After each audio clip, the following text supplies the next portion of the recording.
May ganern? Sian Lim, totoo kaya bang sinabi na hindi material wife si Kim Chiu?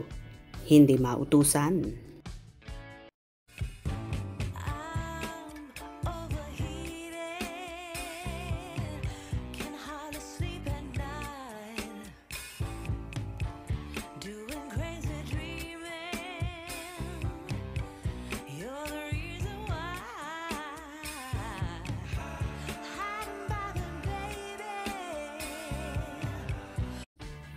Pinag-usapan nga ng mga netizens ng tila naging patutsada ng ex-jowa ni Kim Chiu na si Sian Lim na ikinaloka ng marami.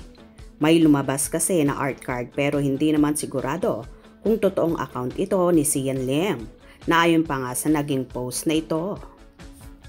Kung ako yung nag-playtime, hindi po.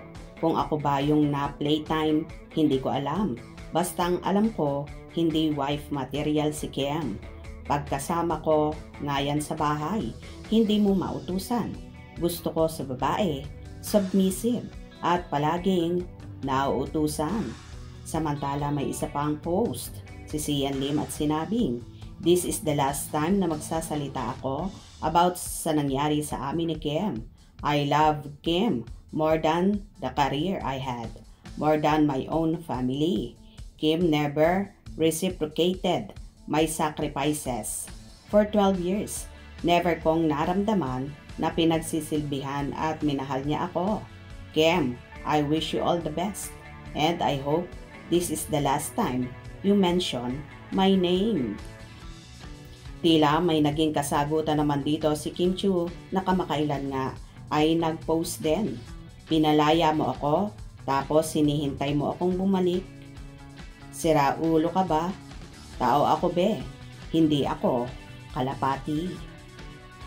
Samantala, samot-saring reaksyon naman ang naging komento rito ng mga netizen. "Katulong ang kailangan mo. Tama. Why would a woman be submissive kung hindi mo naman asawa? Ha ha ha ha. Sisterhood and womanhood is proud of Kim Chiu. Gusto pala niya yung nauutusan. Dapat katulong yung ginawa mo.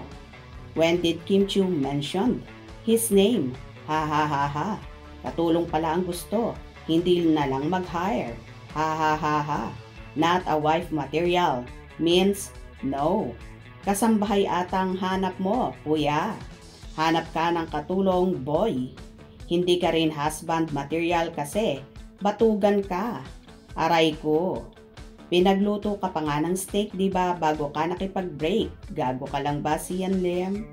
Tama, di ba? Tapos demanding pa, puts. Yabang na yan, hanap yata katulong. Lagi daw nauutusan. Oo nga kala niya, ata, kay Kim maid or servant niya. Ha ha ha ha. Sa cold doon, true sis feeling niya. Sian Lim, katulong palang hanap niya. Kung true ito, di naman pala ganon, bet niya. Bakit pa siya nakipagmatagalan, di ba? Hiniwalayan niya na sana noon pa, hindi yung pagkakapasan-pasan mo yung tao tapos biglang ending hindi mo pala bet kasi di wife material. Sus mio. Katulong pala ang gusto ni Sian Lim, hindi pala naman asawa. Katulong ang gusto mo. Ano ka, hari? Pangkal ka. Are you married? No.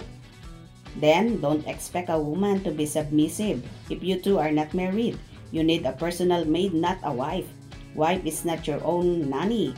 You are a grown-up man. Can you do things on your own and you have to ask someone to do things for you?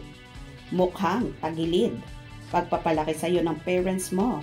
So, entitled brat. Kim just dodged a bullet. Real talk. Bakit magpapaka-asawa ka kung di naman asawa? Ha ha ha ha. Di mo nga nabigyan ng singsing tapos gusto maging submissive at pagsilbihan ka? Girlfriend mo pa siya noon. Hindi asawa, hindi kasambahay. Katulong palang kailangan mo, di asawa, kaya katulong na lang hanapin mo. Kapal ng mukha mo. Ay, kapal ng mukha ng bakla na to. O diba, halos lahat nga ng nagkomento ay nanggigigil sa sinabing yon ni Sian Lim. Kaya nga, ang sagot ng karamihan, katulong ang dapat niyang hanapin at hindi asawa. Gets mo ba, Sian Lim? Hope you enjoyed. Please subscribe for more info.